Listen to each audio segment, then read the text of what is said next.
Tim mentioned that I'm so much about technology, and I'm sad that I cannot use this thing, but it's okay. I will talk and hope that I'll still be able to function even if you can't see what I had in terms of graphics. South Africa, listening to all that has been said here, would sound like it has a better slice. If I look at the number of institutions of higher learning that there are currently in South Africa, which is 23 universities, given its size and thinking about huge places like Nigeria and so on and so on, which don't have as many universities, one would think we've got it better going for us there. The number 23 is way less than what we had a decade or more ago. There has been a restructuring that has happened where universities and technicons, some technicons were met. What is a technicon? Today they call it a university of technology. It's almost close to what I've noticed the community colleges to be here, that and more. And so some of the universities now comprise what they were before this measure, which started happening around 1998 after South Africa became what it is now in the new dispensation. So now we have these comprehensive universities, and they did not come only with solutions, they came with a lot of baggage and problems as well that is happening there. The stated aim would have been to undo the wrongs of the past. But having listened here now, I'm like, okay, this problem is continent-wide, it's not only in South Africa. This was meant to address the wrongs, but I am not sure it is addressing them, because in these institutions, if the main university to which the others have been merged is a historically white or historically advantaged university, you will still find the principles of the apartheid time institution still operational even today. So whilst I would have thought that's an advance, I am not quite sure it is an advance, because there are still struggles happening there around that. Having heard Professor Kamaru talk about the issue of student strikes happening almost all the time, it's not only in Francophone Africa, it's happening in South Africa as well. Somebody would think, oh, maybe they are just the generation that was raised in struggle time, struggling against apartheid, so they just like to strike. And it is not the case. It is because of the many still prevalent inequities and inequalities that there are in terms of resources that are given to these places. For instance, the oldest university in South Africa is the University of Cape Town, started in the 1800s. And the oldest traditionally or historically black university is the University of Fort Hare that I come from, that started in 1916. If you would just look just on the outside before you go to the details there, you just see a big discrepancy that is happening. And you will see that the world, even some of us who are from that system, are still feeling like we will go after the winners and not the losers.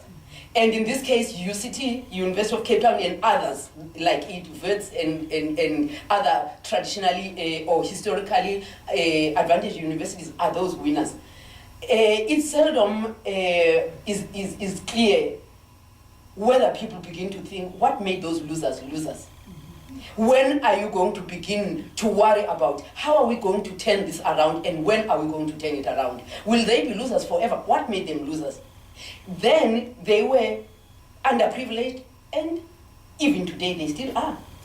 If you look at the surface stuff, it looks like things are happening. The historically advantaged universities have huge endowments, both from the system of the government that would mete out more subsidies to them then, and today, because of their alumni of course, if you were a university of the most advantaged people, if they are your alumni, they've got all the resources to keep you going, which doesn't happen with the likes of Forte. I mentioned Forte and UCT as types for those like them in South Africa. There's quite a handful of historically underprivileged universities and a handful of these other ones. So my plea would be, if coming out of this conference would make you think twice before you brand the historically disadvantaged universities as not winners, please think again. Think about what can we do to help them. Why should we continue sending, for instance, resources to the fully resourced already? If we are going to be having collaborations with universities out there, likely we want to go to Natal, we want to go to West, we want to go to UCT, because they are already successful. When are we ever going to help pull these others that were down there?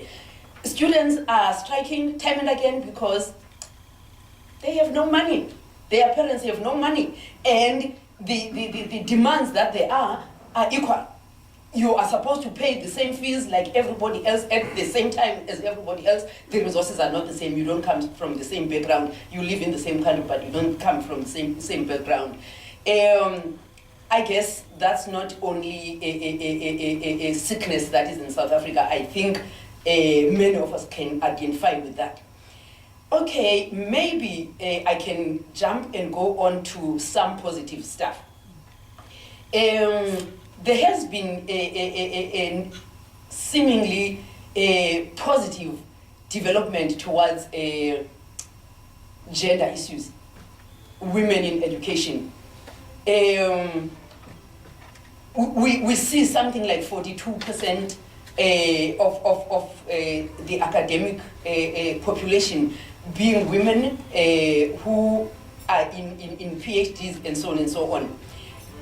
That was not the case a decade or more ago. But when you follow that and get into the job market, you see a big drop. Unfortunately, I will not be able to get to open the bar graph that shows the discrepancy when it comes to the job market. What is happening to all these women who are getting educated? If the system itself will not open up for them, the brain drain starts happening. People, instead of developing their own place, they start going elsewhere to try and find a use for the skills that they have acquired. So another good thing that I should mention is that maybe there will be a change, because now there are structures that have been put in place to oversee what is happening in higher education. Things like quality assurance, things like monitoring what the higher education system is doing. They have the Council in Higher Education, which is out to advise the Minister of Higher Education, which is a new development as well, because all along we have heard the Minister of Education, who would be dealing with things from K through 12 and upwards. But from this current dispensation, there has been a new office for the Minister of Higher Education. And so one hopes now that higher education is getting a more focus, specialized focus like that, maybe things will differ. There are different organizations that have been formed to oversee that too. So there are offices and offices of overseeing things, and one can just hope that things may begin to change at some point for the better. Things are good if you would look online and see the white paper of our higher education system. But on the ground, you talk to people, you see things, they are not yet there.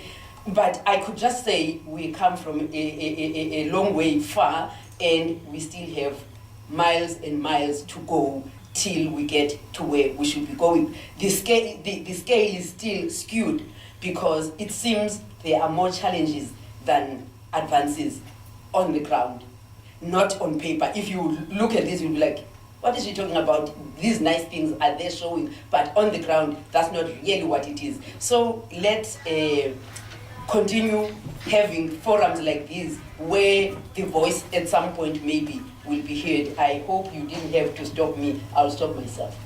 Thank you.